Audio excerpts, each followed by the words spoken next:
భారత ఎన్నికల సంఘం ఆదేశాల మేరకు పోలవరం నియోజకవర్గంలోని అన్ని రాజకీయ పార్టీల ప్రతినిధులతో బుధవారం బొట్టాయిగూడెం తహసీల్దార్ కార్యాలయంలో సమావేశం ఏర్పాటు చేశారు. ఈ సమావేశానికి జంగారెడ్డిగూడెం రెవెన్యూ డివిజనల్ అధికారి రమణ పాల్గొన్నారు. ఈ సందర్భంగా ఆమె మాట్లాడుతూ వాటర్ లిస్టులో ఏమైనా సమస్యలు ఉన్నా, కొత్త ఓట్లు చేర్చే కొరకు ఎవరైనా చనిపోయినా వారి ఓట్ల తొలగింపు కొరకు ఏవైనా సమస్యలు ఉంటే తెలపాలని అన్నారు.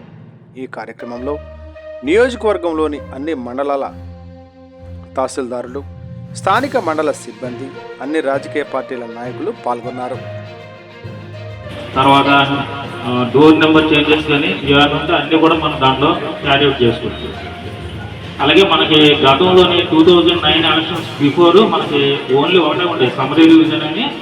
వాళ్ళు 1 year మనం ఓటర్ ఐడి కావాల్సి వస్తే 1 year వెయిట్ చేయవలసి వచ్చేది.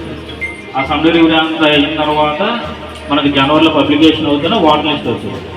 దాని తర్వాత డ్రాఫ్ట్ రోల్ కూడా ఇచ్చారు, అంటే అక్టోబర్లో కూడా జరుగుతుంది. ఇప్పుడు ఏంటంటే election last 2 years election commission వారి ఆదేశాల ప్రకారం మన ఓటర్ లిస్ట్ ఏదైతే ఉందో దాన్ని ప్యూరిఫై చేసుకోవడం కోసమని ఆల్ పార్టీస్ తోటి మీటింగ్ పెట్టి వాళ్ళ సజెషన్స్ ఏమైనా ఉన్నా, వాళ్ళ ప్రాబ్లమ్స్ ఏమైనా ఉన్నా కూడా అవి వాటిని విని మన ఎలక్షన్ కమిషన్ దృష్టికి తీసుకెళ్లే దానికోసం అని చెప్పి మ్యాండేటరీగా ఈ మీటింగ్ పెట్టాలని ఉంది. కాబట్టి ఈరోజు మేము మీటింగ్ పెట్టడం జరిగింది.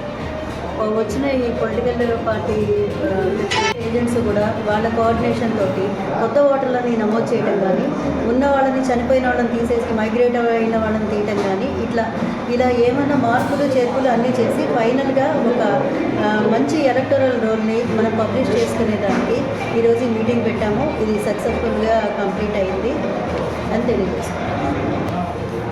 వాళ్ళు చెప్పినవి ఆల్రెడీ ఫొటోస్ అన్నీ బ్లర్ ఉంటున్నాయి, మనకి పోలింగ్ టైంలో ఇబ్బంది అని చెప్పారు.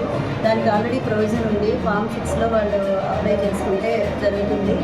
అదేవిధంగా ఈ ఏజెంట్స్ ఎవరైతే ఉంటారో వాళ్ళకి కూడా ఈ విషయాలన్నీ తెలియజేయడం కోసమని మండల్ లెవెల్లో ఇట్లా మీటింగ్స్ ఏమైనా వాళ్ళకు కూడా పెడితే బాగుంటుందని చెప్పారు.